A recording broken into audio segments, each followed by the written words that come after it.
Hello everyone. So today I want to talk to you about esports. It's a new form of entertainment that we see in our society because of video games and all sorts of new people finding enjoyment by seeing people play them at a really, really high level. Now, to start off, I want to tell you a story.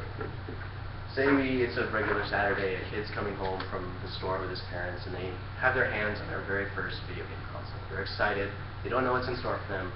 They get home, tear it open, get all the goodies out, navigate the wires behind the TV to plug it in and get started. And once they turn it on, it sparks something in them. Something that really makes them enjoy this kind of thing, this new form of entertainment to them. And they really want to keep going with it.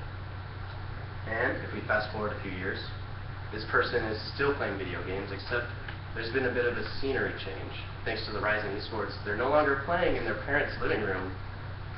They're in an arena in front of thousands of people playing for millions of dollars. This right here is a picture of Key Arena in Seattle this year, where it was a Dota 2 international tournament for a prize pool of roughly $11 million. That's playing video games. This is something new that you don't hear about. So, I want to talk about three things involving esports. One, how a video game becomes an esport, the people that are involved with it, and some implications it has for society. So, in these three things, a video game needs three things to become an esport. It needs to be multiplayer, and it's fun to watch. And it has to be fun and balanced for people to play it. And finally, we need technology to be able to bring this to the world. Here's an example of Super Mario Brothers. Single player, it's a good example of what would not be an esport. Sure, it's fun to play, but I mean, you can only imagine watching this, sitting down. Sure, when you watch a friend play this, you want to get your hands on it yourself. It's not as exciting. But we'll go to a game such as Dota 2, which is a multiplayer online battle arena, which is easier to watch. It's multiplayer. It's from a top-down view. You can see everything that's happening from the players' perspectives, and you can see what's going on. Now, the game has to be fun and balanced for the players too, because what's a sport when you don't have any players that are willing to play it? And additionally, it has to be balanced too. If one thing always wins, it's going to be pretty stale and boring to watch. So because something is balanced, it leads to new things and innovation in the game. And finally, some technology that brings the games to the world. Companies like MLG and Twitch.tv, they make this platform for people to be able to broadcast this to everyone. Twitch reported 32 million viewers for their League of Legends, or Riot Games' League of Legends Season 3 World Championship.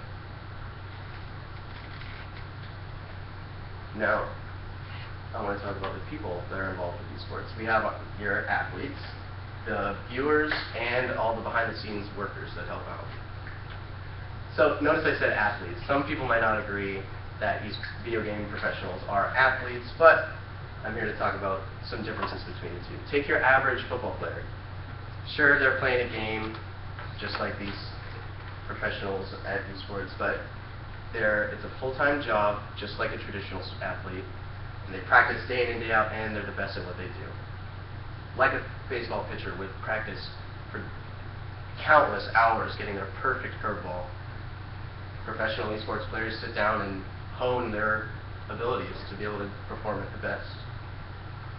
This is a quote I have from a professional esports athlete. Now he's a commentator, and he says, "StarCraft is the chess of our generation. It requires the dexterity of a pianist, the mind of a chess grandmaster, and the discipline of an Olympic trainee. It requires these things to be able to be the best that you can be at this game."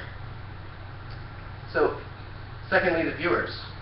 Esports wouldn't be very popular if people didn't watch it. It has to be it's got to be exciting.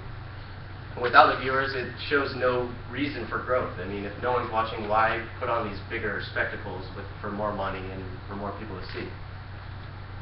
And finally, the workers behind esports. These are anyone that helps run a convention or an arena for a tournament, helps either, right here is a panel. Just like an NFL game would have a panel of people talking about the game, there's also panels talking about the game and the players, statistics, everything that goes on. It's almost like a traditional sport nowadays. And some effects that it has on society. There's some definite economic growth here. Because esports is becoming more popular, there's more monetization factors here.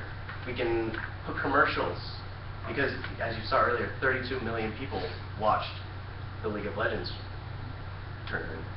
Imagine what a company would pay to have that many people see their advertisement.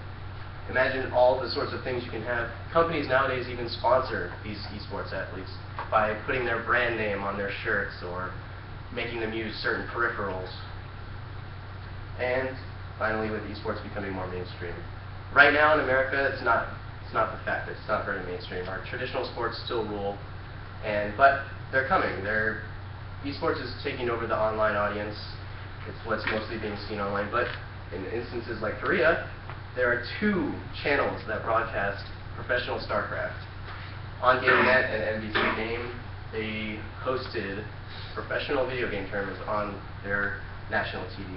So who knows what the future holds? Maybe down the road you'll come home, sit on the couch, and turn on the TV for your favorite game.